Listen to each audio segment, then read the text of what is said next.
Chatelet, my Kekistani brothers and sisters, and welcome back to yet another edition of Paradigm Shift in Educational Comedy. And in the last one we did, Charlottesville's Web, we mentioned that this one would be coming up directly momentarily later. Well, here it is. Jung Tantrum Nuclear Diareah. Oh. So I'll let. So much with cheese. Oh yes.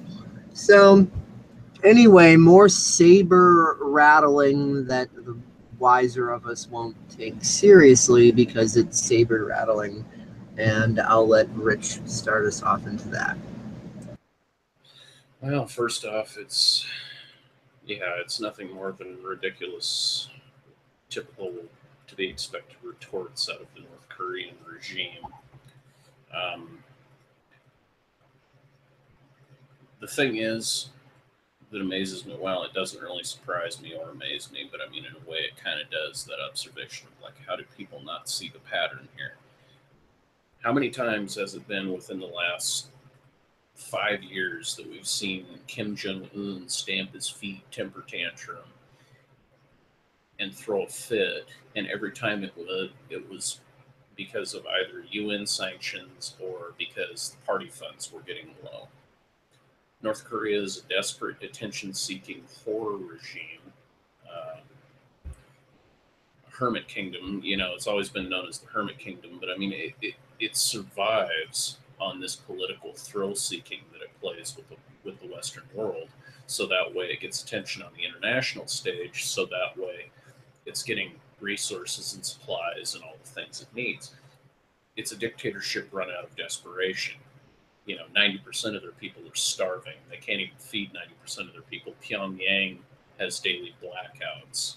Um, it's a regime that is brutally dominated by the Juche philosophy, the self-determination party line, of self-reliance and self-determination, and the hardcore party line people, that are in the inner circle or in the upper class echelons of that society are so brainwashed from the time they're born that they just buy it. The great leader this, the great leader that, the great leader over here, the great leader over there. And it's just total, utter brainwashing. There's absolutely um, from an outside standpoint, there's no logic there, but it's total psychopathic narcissism at its highest, most efficient form. People can't know what they've never been taught and never learned until or unless they make a choice to learn it. But until that time comes, people only know what they know and they don't know what they don't know. And that's a particularly bad case of that in North Korea. Exactly. Yeah, I mean, it's just in North Korea, North Korea is the product of shit, 1950 to 2017. Now we're getting close I'll to be right 60 back. years. I'll be right back. Okay. North Korea is the product of about 70 years of isolation, doctrine, and full-on communist brainwashing, um, the likes of which the world hasn't seen. I mean, they've kind of even surpassed the Soviet Union in their levels of isolation and cutting themselves off from the rest of the world. And at this point, I guess I can understand some of that fear, around a nuclear exchange, that people have. North Korea is a loose cannon, as it were, and Kim Jong Un, he's, yeah, he's the product of a couple of generations of Kims who have been ruthlessly ruling over that part of the Korean Peninsula, and saber and has been a product of 50 plus years of saber rattling in the region, almost 70 years. I mean, we're getting pretty close. And it's a real tricky political climate that we're dealing with over there right now. And, you know, I'm not worried about it. And frankly, here's why. And I can kind of go into a little bit of, everything from weapons and technology to even cut into some aviation type stuff here with this. North Korea is a byproduct of the Cold War. And put that in perspective, they haven't really updated since the Cold War. And a lot of the stuff that they're still using is Cold War, even World War, post just after World War II grade weaponry. I mean, not that it isn't effective and not that it can't do some damage. Mind you, it can. With North Korea, it's a lot more bark than it is bite. And I don't think North Korea has what it takes to go there with the United States or, frankly, any of the Western powers, because to do such a thing would be ridiculous. And the reason I say ridiculous is it would be political suicide for that entire regime. It would backfire on them so bad that they would be committing complete and total political suicide in the attempt of trying to take the United States and any Western powers, because they're militarily outmatched. They're militarily outmatched in every way, shape, and form. A full war, if provoked by the North Koreans, and North Koreans, let's face it, they initiated the war the first time, they'd be most likely to initiate it again, would be suicide. The South Koreans are better armed. The Japanese are better armed. The Australians would step in. The New Zealanders would definitely step in. All of Southeast Asia would basically launch into such a conflict. The United States would definitely be involved because we've got troops there. And China has vowed, as long as North Korea attacks first, they'd stay neutral.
Okay, my apologies, ladies and gentlemen. Computer decided to take a major literal shit there. I was in the middle of talking about North Korea and that political regime, and the thing is with North Korea is outgunned, outmoded, and technologically doesn't stand a chance. They've got the main problem that all of the Warsaw Pact did during the Cold War. There's a major technological gap. We have superior smart weapons, smart precision guided bombs, aircraft that just absolutely dominate. And we could make a mess of the regime without even really trying, and we'd never have to go nuclear or launch a nuclear missile. And to relieve some of people's concerns about that whole nuclear exchange scenario, what I think Trump is talking about is using the non-nuclear option. There are so many conventional ways you could eliminate military targets in North Korea. It's funny, Dave. Right in the middle of me talking about North Korea, my Windows decides to blue screen. It's like, oh, look, like one of Kim Jong-un's failed launches. Blue screen. Oh, I use Windows. I launch with Windows. Yeah, Windows heart attack on you. Well, they learn not to use the operating system of their enemy, and now they have a Linux-based operating system.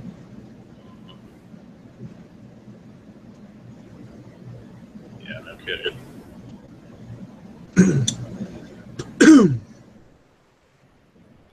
It's just one of those things where it's kind of like, you gotta be kidding me.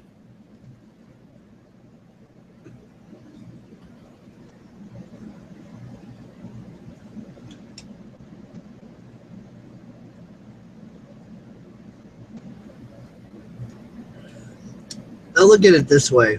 Humanity's had nuclear capability for decades, and humanity's also really dumb. So if we were going to destroy ourselves that badly, We would have done it already. Yep. But every player on the board knows they can't win if they're dead. But scaring the fuck out of the people with the idea of it is a great propaganda tool to politically drive whatever you want. And make money. Absolutely. And fuck with stock values and all that shit. Like what Rothschild did, claiming that Napoleon won. Stocks dropped. The values, the shares of everything dropped. He pulled out, before it did.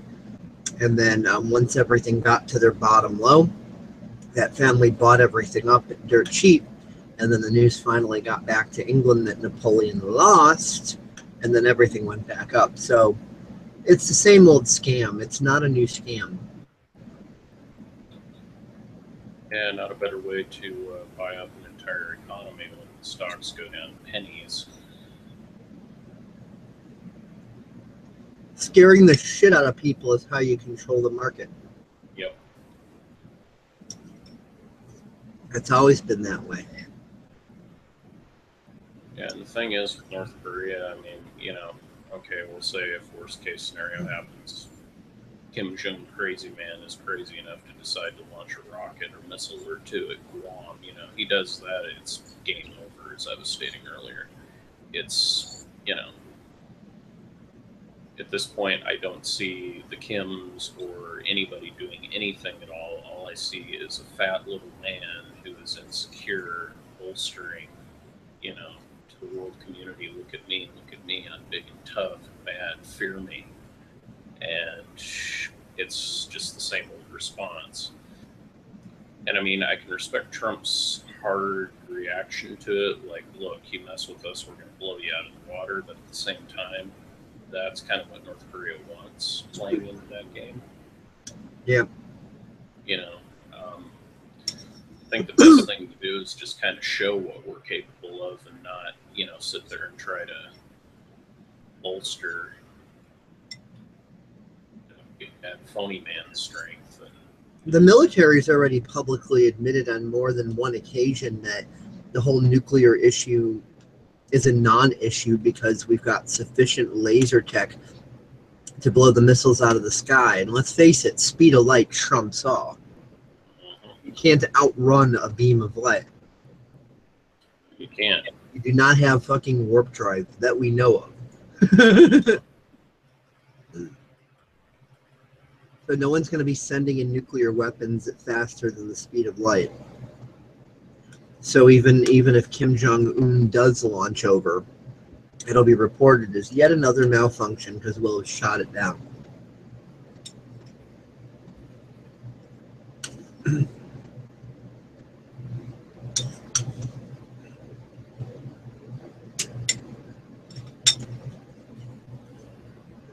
Pretty much. I mean, yeah.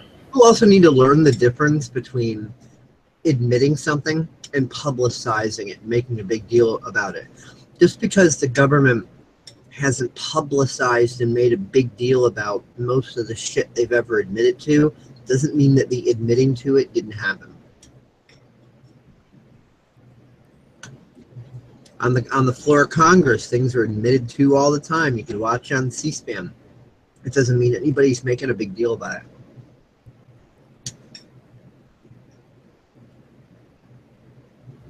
Are you there? Oh. He left for a moment, apparently, and I'm eating ice cream. Not the healthiest thing in the world, but I eat mostly healthy stuff these days. A little bit of junk here and there, but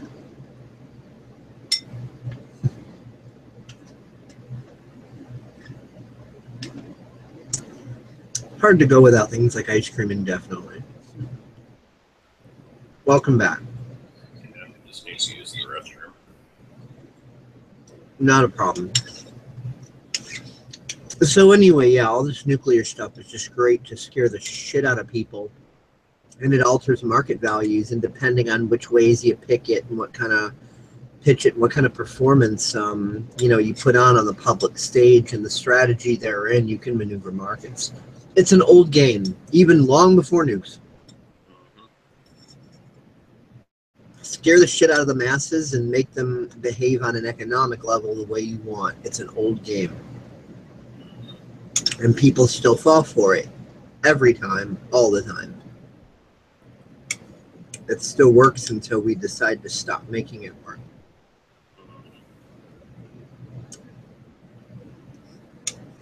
Yeah, exactly. It's something that's been going on as long as time itself. You know, it's one of those things.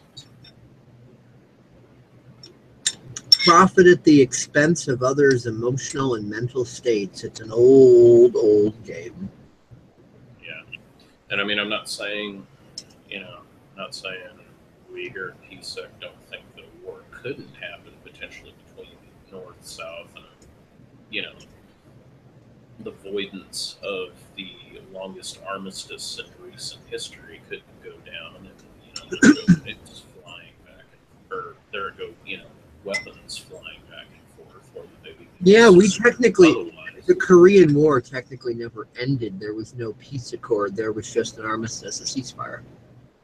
Yeah, the Korean War's still happening if you want to get technical. And yep. It's just like World War III is simply the third time that the world has been at war. So you look around, is it the third time? Yes, it is. They never call it World War I or World War II during World War I or during World War II. During the moment, it's just a series of different campaigns that all have their names. D-Day used to just be D-Day. It was never considered a part of World War II until World War II was over and officially declared as World War II. Then it was a campaign, that was a part of a greater war. Other than that, it was its own thing until decided otherwise. That happens in hindsight. But people get so hung up on labels that they don't see what's in front of their face. If they're worrying about this potential future thing, they won't see it when the very thing they're worried about is happening all around them. Precisely.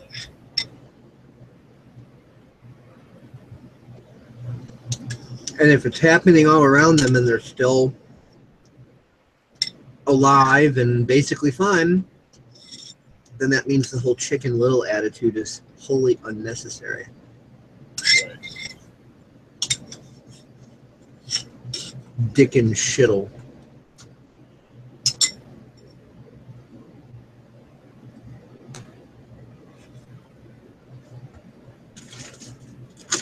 There's no need to panic.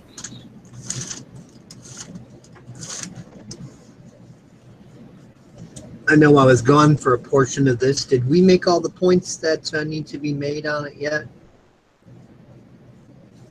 Well, minus my computer tantruming like Kim Jong-un and going to blue screen for no reason because he's so. Yeah, I think so. I mean, really what it boils down to is, simple. If a war breaks out on the Korean Peninsula, we'll probably be amongst the first to cover it, and discuss it further. But at this point, all I can say is I'm seeing the pattern of the same pattern that's been going on for the last 5 or 6 years with Mr. Junk Crazy Man.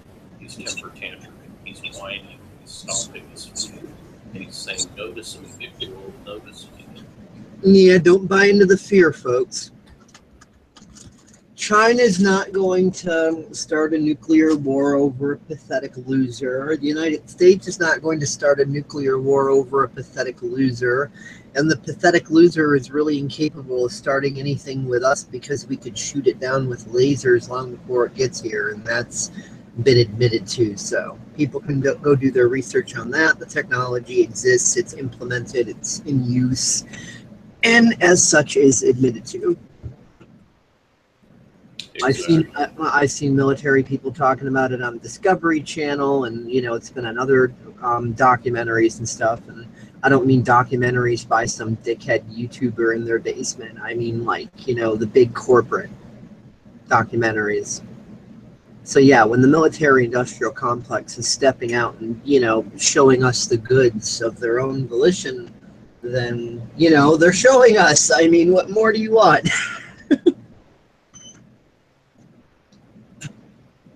Just because they're not screaming it every day on the mainstream news like they scream, terror, ISIS, Russians, nuclear war, boogeymen, blah, blah, blah, blah. Just because they're not announcing it like they do all that other stuff doesn't mean that it didn't happen. Doesn't mean that it was never announced. Doesn't mean that they didn't do documentary specials on it just because they were bragging to the other guy that our dick's bigger than theirs. Because that's all those documentary specials are for. Those aren't even really for the masses. I mean, they give them to the masses just as plausible deniability excuse, but really it's just us sticking our dicks back in their face going, look at us. We're better. That's all that shit is. Saber rattling, back forth. Same old game. Nothing new under the sun. Yeah, exactly. It's just, it's pathetic. It's absolutely pathetic. Yep. So I think that's about all I have to say about it. How about you? Yeah.